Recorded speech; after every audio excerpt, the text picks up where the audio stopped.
Ya, baiklah hari ini kita akan, kalau sesuai urutannya kan anamnesis dulu, baru pemeriksaan fisik ya.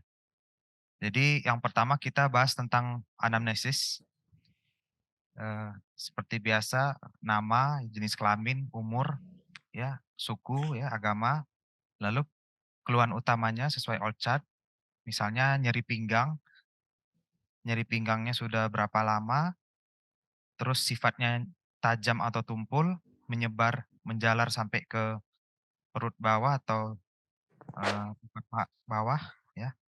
Biasanya nyeri ginjal sama kolik ginjal sama kolik ureter itu kalau ginjal dia cenderung tumpul ya di sebelah sini. Tapi kalau ureter dia sifatnya tajam, sakit banget, saking sakitnya bisa menimbulkan reaksi mual, muntah, keringat dingin. Terus ditanyakan apakah ada riwayat kencing berdarah, hematuri, riwayat pernah keluar batu ya, ekspulsi batu. Kalau ada kapan, berapa kali, sebesar apa, ya. Eee, Terus juga menanyakan tentang frekuensi kencingnya, kencingnya berapa kali sehari, ya, lancar atau enggak. Jadi banyak anamnesa mulai dari nyeri, hematuri. Hematuri ini juga kita, memastikan apakah hematurinya kena batu atau kena tumor atau kena infeksi, ya. Hematuri misalnya ditanyakan apakah, dari awal sampai akhir atau di akhir kencing aja ya. Jadi semua keluhan itu dikombinasikan sehingga kita mengerucut kepada satu diagnosis yang akan kita buktikan lagi dengan pemeriksaan fisik gitu. Lalu semua dicatat, jangan lupa riwayat kebiasaan, riwayat makanan, terus status gizi, jangan lupa. Karena, misalnya riwayat kebiasaan merokok, kita kaitkan dengan misalnya keluhan hematuri, karena kalau dalam urologi yang paling sering, resiko merokok itu ke kanker bladder ya, kanker kandung kemih. Nah, terus untuk, usia juga kita lihat kalau 40 tahun ke atas ada keluhan keluhan paling ringan misalnya sering kencing malam lebih dari satu kali, itu udah tanda-tanda kemungkinan cuman orang banyak tidak menyadari sampai tunggu, keluhan itu tersendat kencing tersendat atau, tidak lampias, bolak-balik tiap jam kencing atau tiap menit, baru dia datang ke dokter.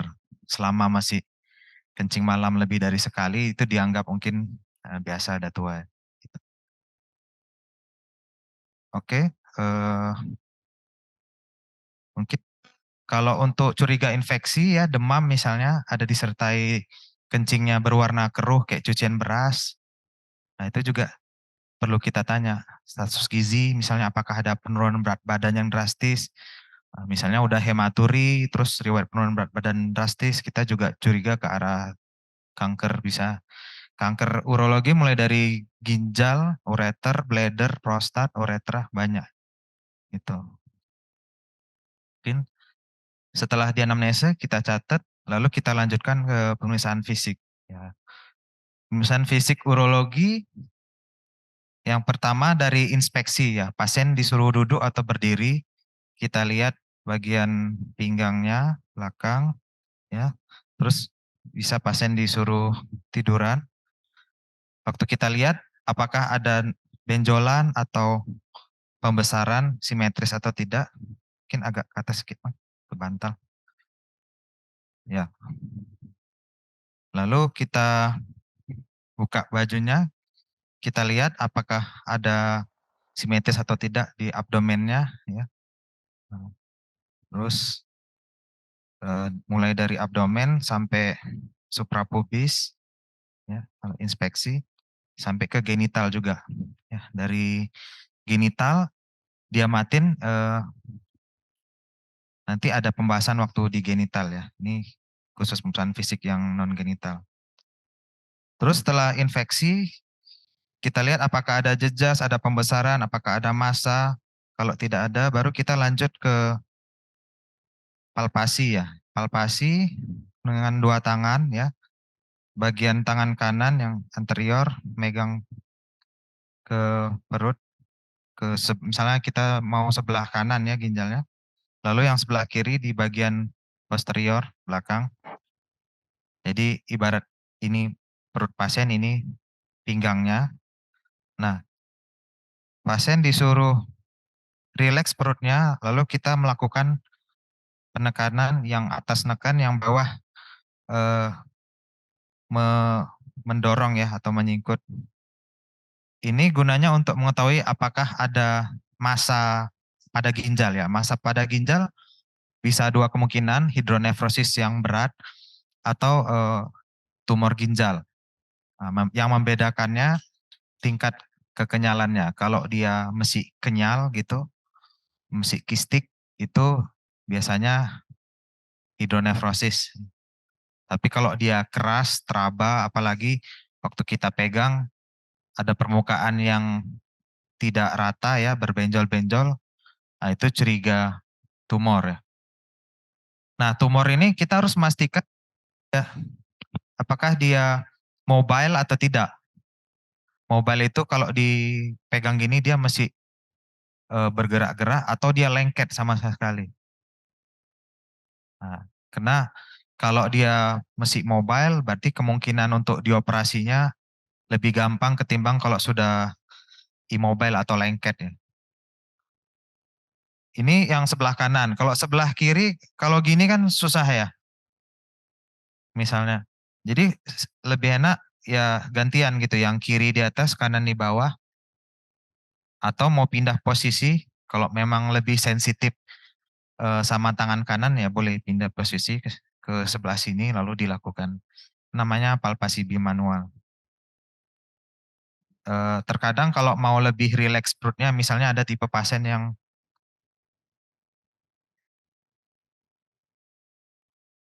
ya izin buka. Ada pasien yang memang sering tegang perutnya, biar rileks kadang kita harus menekuk kedua kakinya. Nah, jadi lebih lembut gitu. Terus yang bagian suprapubis kita lihat apakah ada penonjolan, terus kita palpasi. Ini untuk daerah suprapubis ini yang regio kandung kemih. Misalnya dia ada retensi urin ya, kita pastikan full blast atau enggak, kita raba lah. Nah ini juga ada kemungkinan lain, misalnya batu yang sangat besar, full blast atau tumor tumor buli, atau bisa juga tumor bidang lain, misalnya tumor ovarium, tumor ginekologi atau tumor abdomen. Nah ini bisa kita eh, periksa dengan palpasi daerah sini. Bedanya apa? Kalau dia full blast, dia kistik, kenyal, memang ada riwayat tidak kencing, tapi pasien datang dengan keluhan nyeri dan eh, kebelet pipis gitu. Nah, kalau dia tumor, dia lebih keras dan ada bernodul-nodul, ya, teraba. Kalau batu yang sangat besar, kadang bisa kita raba. Lalu kita lanjut ke perkusi ya, bisa duduk. Perkusinya urologi dengan tapping pain ya. Jadi bisa hadap saya. Ya. Ya, jadi ada namanya costovertebral angle. Jadi sudut yang dibentuk antara kosta dan vertebra. Disitulah anatomis letak ginjal berada. Jadi cara tesnya kita tentukan misalnya CVA-nya di sini, kita ketuk sekali, dua kali, terus kita bandingkan dengan sebelahnya. Kalau bisa yang tidak sakit dulu, misalnya yang sakit sebelah kanan. Nah, yang kiri dulu kita ketok, baru yang kenapa? Karena takutnya kalau yang diketok yang sakit dulu, otaknya udah mempersepsikan sakit, jadi ketika yang daerah yang tidak sakit diketok, dia masih merasakan sensasi sakit gitu. Speknya sih gitu. Kalau diketok nyeri, berarti nyeri ketok costovertebral angle-nya positif.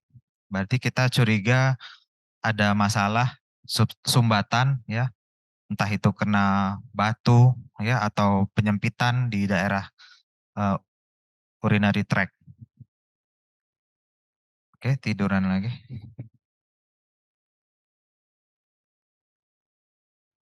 Ya, itu yang pemeriksaan fisik di luar genital ya.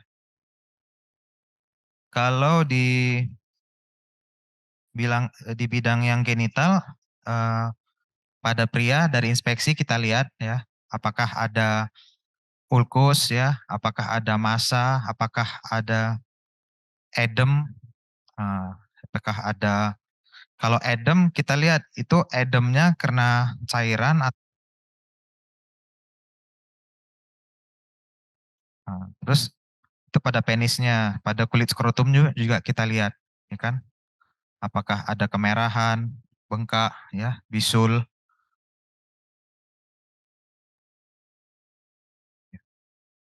Mungkin udah boleh diganti sama maneken. Bisa, ya. Memang sering pada pria ini. Kalau perempuan juga prinsipnya sama, melihat apakah ada luka, ya kan? Apakah ada edem, apakah ada infeksi pada daerah genital. Ya, ini kebetulan manekennya laki-laki ya. Kalau ulkus ya bisa curiga penyakit kelamin kayak sifilis ya, herpes genital ya. Terus setelah inspeksi kita lakukan palpasi ya. Oh iya, tadi inspeksi jangan lupa untuk membuka perposium padi atau normal. Terus baru kita lakukan perabaan. Perabaan itu untuk menilai misalnya di saluran uretra ini apakah ada yang tebal-tebal ya, curiga struktur ya, jaringan sikatrik, atau memang yang keras seperti batu. Bisa. Jadi setiap pasien yang ada masalah kencing, jangan langsung mikir kalau nggak prostat, ya kan, struktur ya. Ada baiknya kita harus meraba ya kan. Mana tahu ada batu, kadang ada batu pas di ujung meatusnya ini atau di tengah-tengah. Dia biasanya keluhannya eh, agak susah kencing dok, cuman kalau saya pencet-pencet kepala penis saya atau batangnya, itu baru dia agak lancar gitu. Terkadang pasiennya sendiri nggak sadar apakah ada teraba sesuatu itu keras atau enggak. Jadi memang harus kita eh, periksa, kita palpasi ya. Terus yang bagian skrotum yang bisa dipalpasi adanya kemungkinan misalnya massa di testis atau adanya orchitis, epididymitis ya. Bisa juga kita palpasi kemungkinan varikokel. Kalau varikokel sensasi perabaannya itu seperti cacing-cacing ya. Nah, kita bandingkan yang kanan sama yang kiri. Kalau dia hidrokel bisa kita pastikan dengan tes center ya, transluminasi, terus kita raba dia kistik dia, membesar, kenyal kistik ya. Bedakan dengan ya, kalau hernia dia transluminasinya dan tidak cairan usus lah di dalam. Mungkin untuk inspeksi, palpasi, untuk genital sudah ya. Kalau pada perempuan paling ya untuk ngelihat apakah ada kemungkinan kista Bartolini atau ya sekali-sekali perlu dilakukan vaginal TUC ya, VT untuk pasien yang curiga ke arah CA cervix. Misalnya datang dengan keluhan kencing berdarah atau kencing sedikit anuri gitu. Terkadang pasien juga bingung apakah kencingnya yang berdarah atau darah yang keluar dari kemaluan atau memang bisa kencing kencing berdarah gitu. Mungkinan kanker serviksnya itu udah menjalar ke bladder.